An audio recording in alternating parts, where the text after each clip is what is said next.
আমি একদমই পাত্তা দেই নাই, সিরিয়াসলি একদম পাত্তা দেই নাই। এটা আমাকে করে পাত্তাই দেয় নাই। দিন প্রথম দিনই হচ্ছে সে আমার সাথে 30 মিনিট কথা বলে, 30 মিনিট পুরো 47 মিনিট। 47 মিনিট? ও আচ্ছা।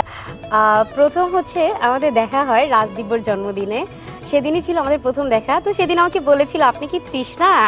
তো তখন আমি বলেছিলাম যে হ্যাঁ আমি তৃষ্ণা। তো এরপর আর সে আমাকে জিজ্ঞেস করেছিল কেমন আছেন, তা আমি বললাম ভালো আছি। তো বেসিক্যালি সে আমাকে অ্যাভয়েড করতেছিল কজ সে একটা সেলিব্রিটি মানুষ, সে আসলে তার অনেক ফ্যান ফলোয়ার্স আছে।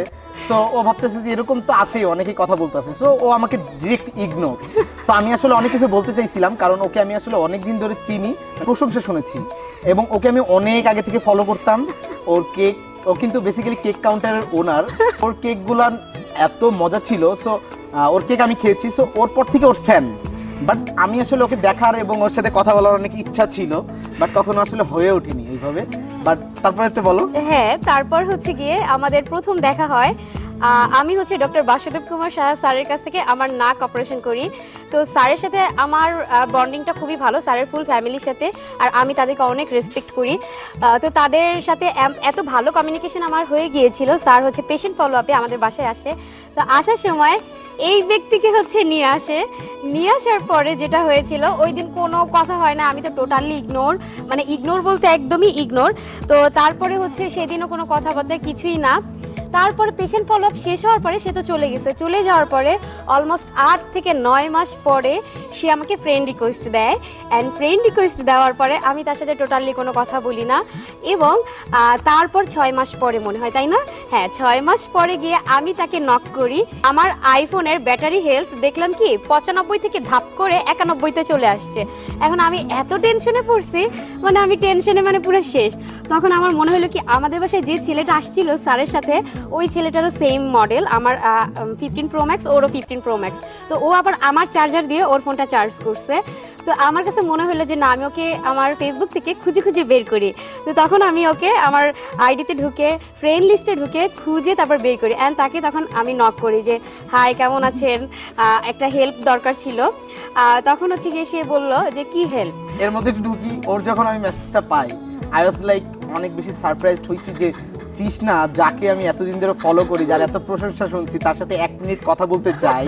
এবং তার বাসায় যে আমি গেছি, যার পর আমি অনেক এক্সাইটেড ছিলাম, তার বাসায় যাচ্ছি এবং হচ্ছে আমি তার সাথে অনেক কথা বলার ট্রাই করতে চাইছিলাম এটা মন থেকে, বাট আমি একদমই পাত্তা দেই নাই, সিরিয়াসলি একদম পাত্তা দেই নাই। এটা আমাকে করে পাত্তাই দেয় নাই। দেন যখন আমি মেসেজটা পাই, লাইক যে এত বেশি এক্সাইটেড ছিলাম যে আই হাই, ও আমাকে মেসেজ দিছে, সো আমি ওকে কি বলবো, কিভাবে ওকে মানে। তারপরে আমি বলি এখন, তারপরে সে কি করলো, সে হচ্ছে এখন আমি তাকে বললাম আমার আইফোনের এই অবস্থা। তো বলে যে এইটা নিয়ে কোনো টেনশনই করবেন না, আইফোনে এরকমই হয়। তো তারপর ওই টেনশন গেল। এখন সে আমাকে সকাল নাই, বিকেল নাই, রাত নাই, খাইছেন, ঘুমাইছেন, কেমন আছেন, মানে পুরো কেয়ারিং। তো এখন এরকম 2 দিন চলছে। চলার পর আমি ভাবলাম কি ব্যাপার, ছেলেটা আমার এত কেয়ার কেন নিচ্ছে। তো তখন ও যেটা করলো, ও আমাকে বলতেছে কি যে একদিন আপনি মাসিমাকে নিয়ে চলে আসেন মোহাম্মদপুরে, মোমো খাবো। তো ওই টাইমে মানে কি বলবো, আমিও মোমো বানিয়ে আর কি খাচ্ছিলাম। তো তখন আমি বললাম যে আমি তো মোমোই খাচ্ছি। তো তখন ওই সময় হচ্ছে তখন হচ্ছে কি আমি আরো অনেক বেশি হ্যাপি হয়ে যাই, কি ব্যাপার, ও আমাকে মোমো খাওয়ার কথা বলতেছে, বাট আমি এখনই মোমো খাচ্ছি। দিন প্রথম দিনই হচ্ছে সে আমার সাথে 30 মিনিট কথা বলে, 30 মিনিট 47 মিনিট। ও আচ্ছা, সে 47 মিনিট কথা বলে এন্ড পুরো গেজাইতেই আছে পুরা। তো তারপর হচ্ছে আমি যখন বলি যে আচ্ছা আবার কোনো একদিন কথা হবে আমাদের, তো তখন সে বলে আচ্ছা ঠিক আছে তাহলে ভালো থাকেন।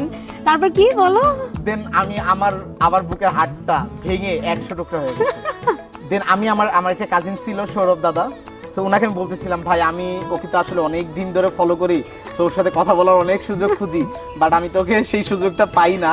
সো ওর সাথে কথা বলার এত বড় একটা চান্স পাইছি, চান্স পেয়েও আমি মনে হচ্ছে হারাই ফেলতেছি। তো যে প্রণব, কোনো সমস্যা নাই, মেয়ে মানুষ এরকমই, যদি ওর বয়ফ্রেন্ড না থেকে থাকে ও তোমার সাথে কথা বলবে, তুমি নর্মালি স্বাভাবিক থাকো। এবং সেটাই হয়েছে, ও তখন লাইক সিঙ্গেল। সো আমি আসলে যে ব্যাটে বলে যেমন মিলে যায়, সে মিলে গেছে। দেন সৌরভ ভাই আমাকে অনেক বুঝাইছে যে না সমস্যা নাই, তুমি কথা বলো। তো আমি কিন্তু একদমই সিরিয়াস ছিলাম না, 3-4 দিন এরকম হয়েছে সিরিয়াস না। তারপর ও কি করলো, হুট করে হচ্ছে প্রণবের যে দিদিকে বলে দিল। বলার পরে আমি ভাবলাম যে ও মাই গড, ছেলেটা মানে আসলেই সিরিয়াস আমাকে নিয়ে।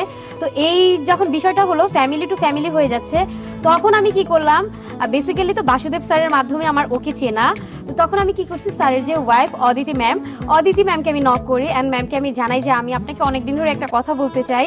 তো তখন সে আমাকে বলে কি বলবা বলো। পরে বললাম এরকম প্রণব তো আমার সাথে কথাটা তো বলতেছে, আসলে ওর ব্যাপারে আমি একটু কিছু জানতে চাচ্ছি। তখন সে আমাকে এত সুন্দর সুন্দর কথা বলেছে, আমি আর এখান থেকে মুভ করি নাই অ্যান্ড আমি কন্টিনিউ করছি। আর ম্যাডাম বলছে যে না, এটা খুবই ভালো, তোমরা ফ্যামিলি টু ফ্যামিলি কথা বলা স্টার্ট করে দাও। তো অনেক অনেক থ্যাঙ্কস যে আমার এই বিষয়টা অনেক অনেক সিরিয়াসলি নেওয়ার জন্য। অনেক ছেলে থাকে না যে 2 দিন প্রেম করে 3 দিনের দিন আরেকটা ধরে, তারপর গিয়ে মানে টাইম পাস করে। ও এইরকম একদমই না, মানে ওর এই জিনিসটা আমার কাছে অনেক ভালো লেগেছে যে না, ও যেটা করেছে ওর ফ্যামিলি টু ফ্যামিলি করেছে অ্যান্ড ও অনেক বেশি সিরিয়াস ছিল আমাকে নিয়ে। এবং আমরা এই দুইজন আমরা পথ পাড়ি দিতে চাই আজীবন। হ্যাঁ, তুমি আমার সাথে থাকবা? অবশ্যই, কেন থাকবো না। আর একটু ঝগড়া কম করবা আর রাগারাগি কম করবা। ওকে ওকে আচ্ছা, ওকে, থ্যাংক ইউ।